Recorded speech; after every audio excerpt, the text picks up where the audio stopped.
Hi, it's Elden for the Mind Body Project. Welcome back. Thanks for following the page. It's a pleasure to do it, and I've got lots of new videos coming up for you to obviously try and help you in regards to anxiety, phobias, depression, or weight loss issues.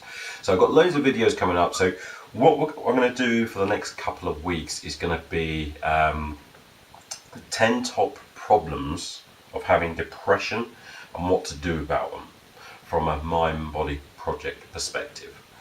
So the reason why I'm saying it's the Mind Body Project perspective is because after 12 years of testing, studying, and learning all the techniques that I can, I'm still learning quite a few more.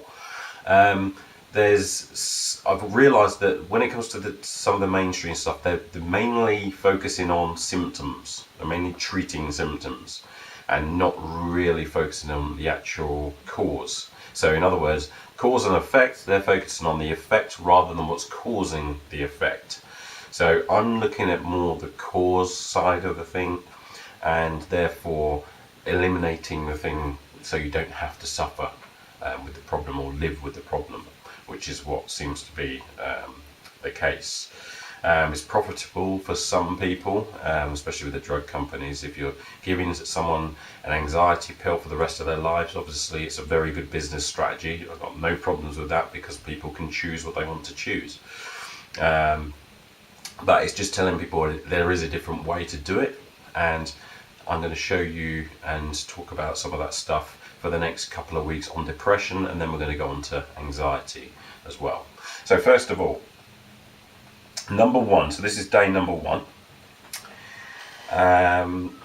So what's the first one then? The first one is fear. Yeah, so that's one common problem that people are going to have. That's why you have depression and anxiety together. Now, why does that happen? Because the thing is, if you think about it, if you're in a bad state, and you don't know what's going on, if there's uncertainty, then it's going to cause anxiety about it.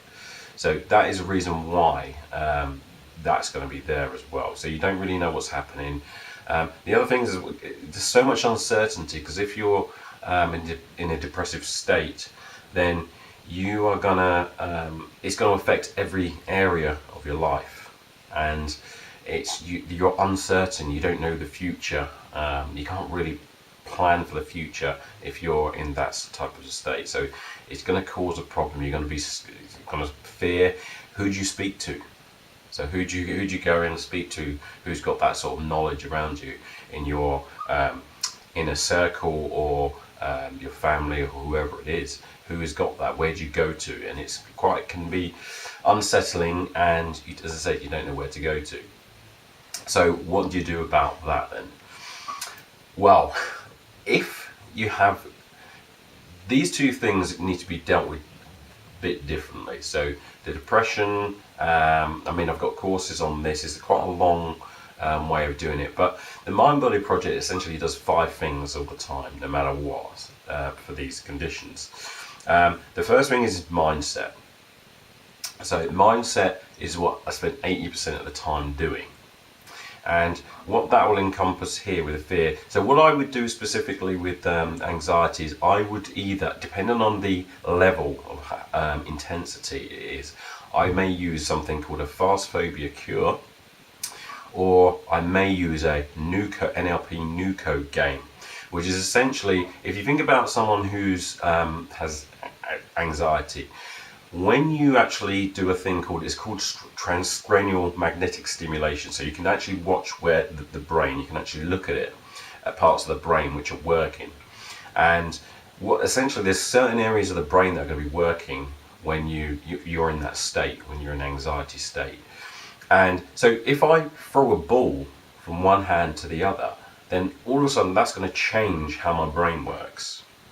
And so what we do with the NUCO games, these NUCO games, is that they basically put you into a high performance state. So I break all of your triad of anxiety essentially, by first of all changing your physiology. So your physiology is going to be different. So you can't actually get into the state of anxiety because you're doing something with your physiology. I'm getting you to do elbow to opposite knees, so your physiology is completely different. Then the other thing as well is focus. You're focusing on something which I'm giving you to focus on, so you can't focus on anything else because to play the game and go through the levels, you have to be focusing on specifically that. You can't focus on anything else because otherwise you're going to do badly at the game. And then the other thing is as well is language patterns. But I'm taking care of your internal dialogue by giving you some things to do as well with that. So all of those things I've got covered, which essentially play that for half an hour, and then you'll actually break those patterns, which is or habits. So because the thing is with especially fear or anxiety is that it's automated. You've learned how to do it, and therefore talking isn't going to get you out of it. Drugs will make it so it doesn't bother you as much, but to actually break a pattern, you have to actually deal with the trigger or whatever it is that's caused it and create a different neuro association with that stimulus. Yeah, so in other words, you need to make sure that when you go, let's say for example you're going to, let's say it's something at a social issue, yeah, something social that you're going to, your social phobia or social anxiety. All you do is imagine a time when you did that. So you imagine a time, and what I will essentially do is anchor that state that you had. So I'll anchor, or I'll just keep that state there. I'll anchor it. And then what I'll do is I'll get you to play a game, and there's Nuco game. I'll play the game, and then what I'll do is I'll create a massive high performance state by playing this game for about half an hour. And then what I will do is get these two states and smash them together like that.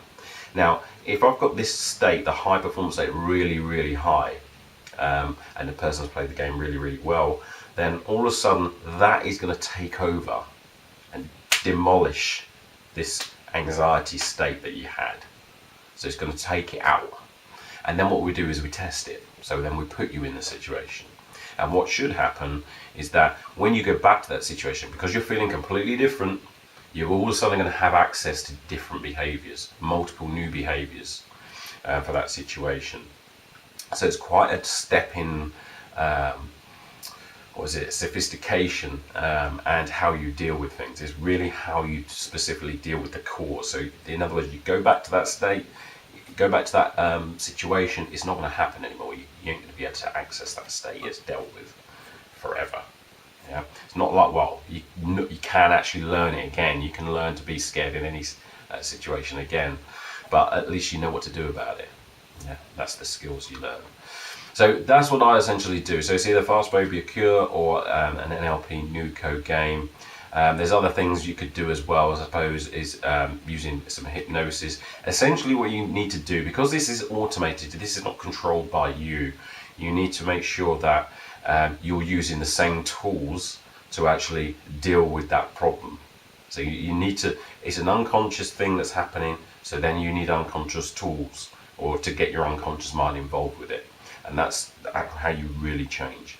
Most people, when it comes to depression, anxiety, phobias, as Milton Erickson said, most people have these issues because they do not have rapport with their unconscious mind. We're not trained at school, not trained at college, not trained at university. The workplaces don't really know what to do. They know a little bit about it, or consciously, or theory, but they don't know how specifically to do things so they actually really get really good results. We're not taught that. And so therefore, luckily, it's coming in big time, but that is how you would actually deal with it. You need to do something unconscious, get your unconscious mind involved. You need to be able to communicate with it, tell it what to do. So that's, you can use hypnosis as well to deal with that. Another thing you can do is mindfulness or meditation. That will take longer, but it will still work. That's something you do every day for about 10 to 20 minutes at a time, and really sort of allow that state to come inside you as well. So the specific techniques, that's on the Personal Development Masters course if you want to learn how to do that, but that will help with that situation as well. So So that's number one, is fear, and there's a few things of how you would deal with it. Obviously, you can go the mainstream route, which is you'd probably have talking or put in a group situation where people can understand you and how you feel about it, which I'm more of a want to get results type of person. So, and that will take, I've never seen it happen in 12 years where someone is completely okay with a situation by just talking. I've never seen it. If you can do that, please show me, let me test it. I'll come and watch and see, but I've never seen it. So this is why I've had to take these routes to actually get the results I wanted to get. And then you've got the drugs which you could take as well. Be careful on those because they're not designed to be in the body, and they may cause other issues as well, other chronic illnesses as well. So you need to just be mindful of what you're actually taking. I'm not medically trained, so I'm not going to give you too much advice on that, but that's another option as well. So that's fear. So number one is fear. So see you tomorrow for number two.